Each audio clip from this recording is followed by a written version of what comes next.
തെക്കുംഭാഗം പനക്കറ്റൂരിൽ ഭഗവതി ക്ഷേത്രത്തിൽ ഉത്സവം 26-ന് തുടങ്ങും. 28-നാണ് പനക്കറ്റൂരിൽ താലപ്പൊലി. 26-ന് തിരുവാഭരണ ഘോഷയാത്രയും 27-ന് പൊങ്കാലയും നടക്കും.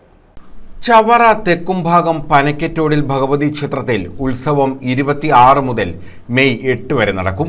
28-നാണ് പ്രസിദ്ധമായ പനക്കറ്റൂരിൽ താലപ്പൊലി നടക്കുന്നത്. 26-ന് ഉച്ചയ്ക്ക് 12:30-ന് തിരുവാഭരണ ഘോഷയാത്ര കൊല്ലം ആനന്ദവല്ലീശ്വരം ക്ഷേത്രത്തിൽ നിന്നും ആരംഭിക്കും. 27-ന് രാവിലെ 7-ന് പൊങ്കാലയും രാത്രി 8-ന് സംഗീത മാമാങ്കവും അരങ്ങേറും. 29-ന് തന്ത്രി ചെറുപോയിക മുടിപ്പില പള്ളിമഠത്തിൽ എൻ നീലകണ്ഠരര് ഭട്ടതിരിയുടെ മുഖ്യ കാർമ്മികത്വത്തിൽ കൊടിയേറ്റ് നടക്കും. തുടർന്ന് കൊടിയേറ്റ് സദ്യയും നടക്കും. ബന്ധപ്പെട്ടവർ വാർത്താസമ്മേളനത്തിലാണ് ഇക്കാര്യം അറിയിച്ചത്. ഐതിഹ്യ പെരുമ കൊണ്ട് പേരുകേട്ട ചവറ തെക്കുംഭാഗം മേജശ്രീ പനക്കറ്റൂരിൽ ഭഗവതി ക്ഷേത്രത്തിൽ ദുർഗാ ഭഗവതിയും ഭദ്രാ ഭഗവതിയും തുല്യ പ്രാധാന്യത്തിലാണ് വാങ്ങലുള്ളത്. ദുർഗാ ഭഗവതിയുടെ തിരുത്സവമാണ് നമ്മൾ കൊണ്ടാടുന്നത്.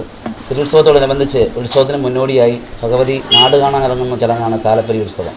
താലപ്പൊലി ഉത്സവത്തിന് ക്ഷേത്രം നിൽക്കുന്ന കരയിലെ 5 വയസ്സിനും 7 വയസ്സിനും മധ്യേ പ്രായമുള്ള ഒരു പെൺകുട്ടിയെ കന്യാവായി സങ്കല്പിച്ച് ദേവിയായി സങ്കല്പിച്ചാണ് എഴുന്നള്ളത്ത് നടത്തുന്നത്. കൊല്ലം തിരുമുല്ലവാരം ആനന്ദവല്ലീശ്വരം ക്ഷേത്രത്തിൽ നിന്ന് ആരംഭിച്ചു. കൊറ്റമംഗല ദേവീക്ഷേത്രം മുകുന്ദപുരം വഴി കുളങ്ങരവള്ളിയിൽ എത്തിച്ചേർന്നു. അവിടെ നിന്ന് വിളക്കോടുകൂടിയാണ് ക്ഷേത്രത്തിലെത്തി തിരുവാഭരണം എത്തിച്ചേരുന്നത്. അതിന് കഴിഞ്ഞ ശേഷം പിറ്റേന്ന് പൊങ്കാല മഹോത്സവമാണ്. അതിനുശേഷം താലപ്പൊലി, അതിനുശേഷം കൊടിയേറ്റ് കഴിഞ്ഞിട്ട് പ്രധാനമായിട്ടുള്ള ഉത്സവങ്ങൾ കര ഉത്സവങ്ങളാണ്. 6-ാം ഉത്സവം, 7-ാം ഉത്സവം. 7-ാം ഉത്സവം മാലിഭാഗം കരക്കാരാണ് നടത്തുന്നത്. 6-ാം ഉത്സവം നടുവത്തേരി കരക്കാരാണ്. 8-ാം ഉത്സവം തെക്കുംഭാഗം കരക്കാരാണ്. 8-ാം ഉത്സവത്തിനനുബന്ധിച്ച് പൂരം നടത്തുന്നതാണ്. പൂരവും കുടമാറ്റവും നടത്തുന്നതാണ്.